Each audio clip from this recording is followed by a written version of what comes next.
అందుకే ఈ వేదిక మీద నుంచి మీడియా మిత్రుల ద్వారా తెలంగాణ రాష్ట్రంలో ఉన్న లక్షలాది మంది నిరుద్యోగ విద్యార్థులకు భవిష్యత్తులో చదవాలనుకున్న వాళ్లకు చేరండి ఐటీఐల్లో. ఇంతకుముందు వేరు, ఇప్పుడు వేరు. గతంలో ఐటీఐ అంటే ఇంకా ఎక్కడ చదువు, ఎక్కడ అవకాశం లేక ఏం పని లేకుంటే ఐటీఐ చేరతారన్నట్టుకు ఒక అభిప్రాయం ఉండేది. ఇప్పుడు ఐటీఐలో చేరడానికి పోటీ పడే విధంగా అడ్వాన్స్ టెక్నాలజీ సెంటర్స్ కింద ఈ ఐటీఐలను మారుస్తాము. భవిష్యత్తులో కంప్లీట్గా ఈ శాఖ నా దగ్గర ఉండి నేనే ఫోకస్ పెడతాను. ముఖ్యమంత్రిగా నేనే వీటిని పర్యవేక్షించదలుచుకున్నా. ఎవ్రీ మంత్ దీని మీద నేను రివ్యూ చేయదలుచుకున్నా.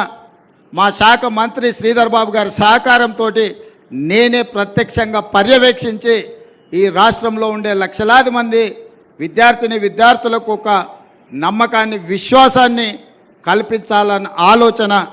అందుకే రాజకీయ పార్టీల నుంచి విద్యార్థుల వరకు నా సూచన ఒకటే, దీన్ని మనము ఎంత అభివృద్ధి చేసుకుంటే అంత ప్రయోజనం ఉంటుంది.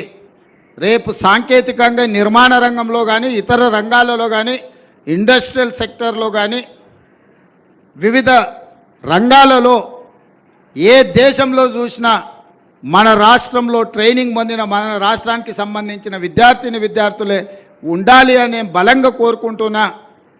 మిడిల్ ఈస్ట్ దేశాలలో ఉన్న నిర్మాణ రంగంలో మన దగ్గర శిక్షణ పొంది నైపుణ్యం ఉన్న వాళ్ళే పూర్తి స్థాయిలో అక్కడ ఉపాధి అవకాశాలు పొందాలని ఆకాంక్షిస్తున్నాము. వీటికి సంబంధించి అన్ని రకాల కార్యాచరణతో పకడ్బందీగా మా ప్రభుత్వం అమలు చేయాలనుకుంటుంది. ఈ కార్యక్రమాన్ని ఏర్పాటు చేసి ఇంత ఒక మంచి ఎస్టాబ్లిష్మెంట్ కోసం ఈరోజు ఇక్కడ దాదాపుగా ఓన్లీ కన్స్ట్రక్షన్ ఎక్విప్మెంట్ కన్స్ట్రక్షన్ కాస్టే దాదాపుగా 25 కోట్లు. 4 యూనిట్స్ ఎస్టాబ్లిష్ చేస్తున్నాం. Each unit 5.5-6 crores. అదేవిధంగా ఇందులో పెట్టే మొత్తం యంత్రాలు, రోబోసు ఇవన్నీ కలిపితే దాదాపుగా ఒక 50 కోట్ల రూపాయలతోని ఈరోజు ఈ సెంటర్స్ అన్నిటిని కూడా మనం అభివృద్ధి చేసుకుంటున్నాము.